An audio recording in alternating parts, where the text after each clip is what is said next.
On Wednesday, as you have heard, President Biden and President Xi will meet in the Bay Area for a summit.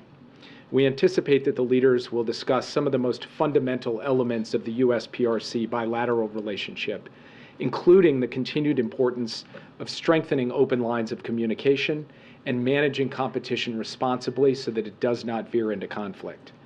The way we achieve that is through intense diplomacy. That's how we clear up misperceptions and avoid surprises. That's how we work together where and when our interests overlap and deliver on key priorities for the American people. I'm not going to preview what exactly President Biden will say to President Xi because I think he should have the opportunity to speak to him directly in person without me proclaiming it from the podium. I will say that the president, broadly speaking, is going to set out a vision for peace and stability and the maintenance of peace and stability across the Taiwan Strait.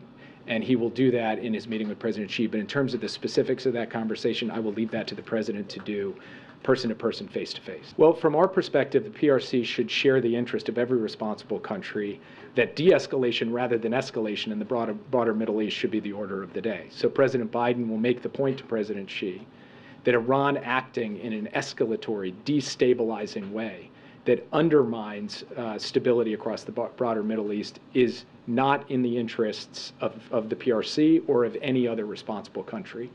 And the PRC, of course, has a relationship with Iran, and it's capable, if it chooses to, of making those points directly to the Iranian government. The United States has been ready for that entire period to sustain military-to-military communications because we think it's the only responsible thing to do. Having our two militaries in communication is the way you reduce mistake, you avoid escalation, you manage competition so it doesn't veer into conflict. That to us is an absolutely straightforward factor, and no matter what else is happening in the relationship, those military-to-military links should remain intact.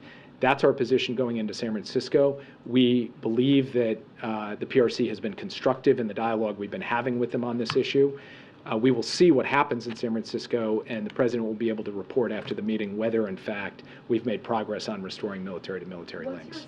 Nothing stands still in the world, as we've just seen from the October 7th crisis. And there will be, inevitably, things that arise that are unanticipated. There will be turbulence, as there always is. And the question is, can we create the lines of communication and the broad parameters in the relationship so that through whatever comes, we can manage competition responsibly so it doesn't veer into conflict. That's what the president has set out to achieve in this summit with President Xi.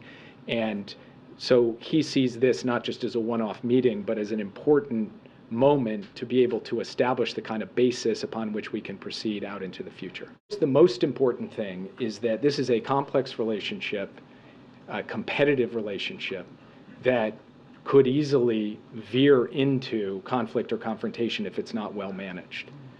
And so managing the relationship in an effective way is the single most important responsibility of the president and everyone who works for him on this file. And then beyond that, the US and China have to be able to speak directly to one another on all of the critical issues that face our two countries, including issues in moments of crisis, like the Russia-Ukraine crisis. And President Biden has had a number of candid conversations with President Xi about the question of military support to the Russian Federation in the conduct of its war in Ukraine.